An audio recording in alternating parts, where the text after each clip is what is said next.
Presented by Caltech.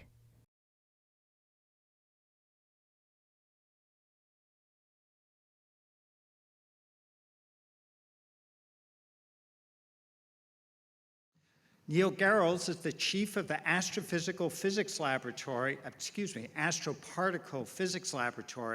at NASA's Goddard Space Flight Center, and an adjunct professor of astronomy at both the University of Maryland and Pennsylvania State University. He is famous for his investigations of gamma ray blasts, including leadership of NASA's Swift Gamma Ray Burst mission, providing fundamental insights into some of the most explosive and violent events in the cosmos. Dr. Gehrels began his academic career at the University of Arizona, where he studied to be a classical music composer. Only after finding work in a campus lab studying high-energy particles from space, cosmic rays, did he add a physics degree during his junior year. Dr. Gehrels worked with Ed Stone for his doctoral research at Caltech, helping calibrate the cosmic ray instrument that would launch aboard the Voyager spacecraft. Before graduating from Caltech with a PhD in physics in 1982, he met chemistry PhD student Ellen Williams. They were married here on campus in Dabney Gardens, and as it turns out, are both being honored today for their individual pioneering accomplishments as distinguished alumni. After completing his PhD, Dr. Gehrels joined NASA's Goddard Space Flight Center, where he has remained, providing first-rank intellectual and administrative contributions to missions from infrared to gamma-ray astronomy to gravitational wave detection. Fiona Harrison, Caltech's Benjamin M. Rosen Professor of Physics and the Kent and Joyce Cressa Leadership Chair of PMA, describes Dr. Gehrels as one of the most distinguished leaders in space astrophysics, saying, "In addition to having many important scientific contributions, Neil's calm, deliberative style, together with his careful approach, makes him particularly effective at the helm of large teams." We honor Dr. Gehrels for his scientific leadership in the study of gamma-ray bursts, as well as for his significant contributions to high-energy astrophysics, infrared astronomy, and instrument development.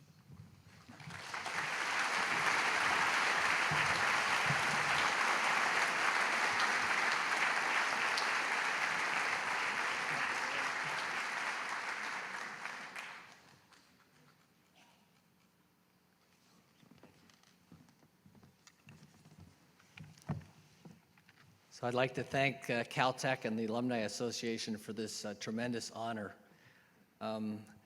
Like Eric described, when I was a young physicist, I was thinking only of being a theorist and following in the footsteps of Feynman and Gell-Mann, and that was my dream.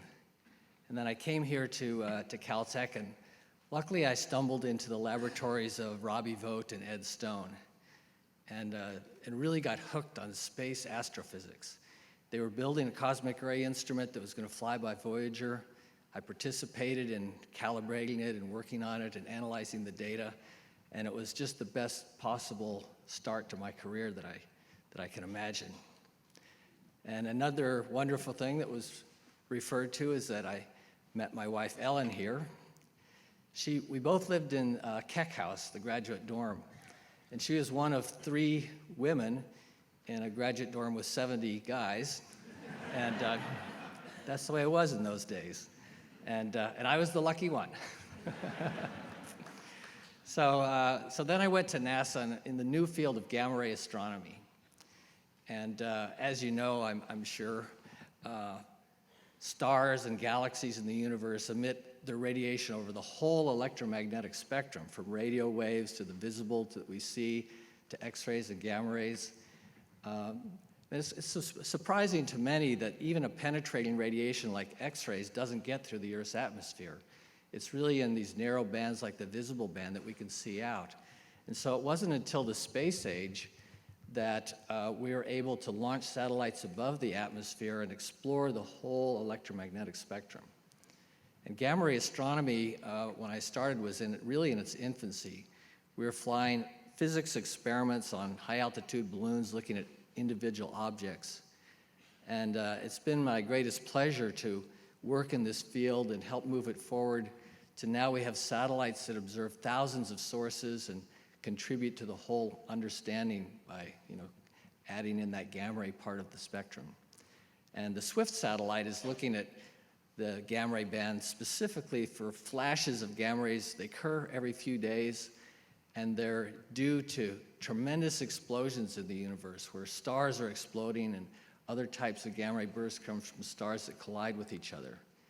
And whenever this happens, the SWIFT that's still flying now will send us messages, and we get paged on our cell phones, and we go running to our computers, which happily hasn't happened in the last hour. And it's really an adventure. It's an adventure science. So I'm so grateful to the start I got in my career from being here at Caltech. Thank you.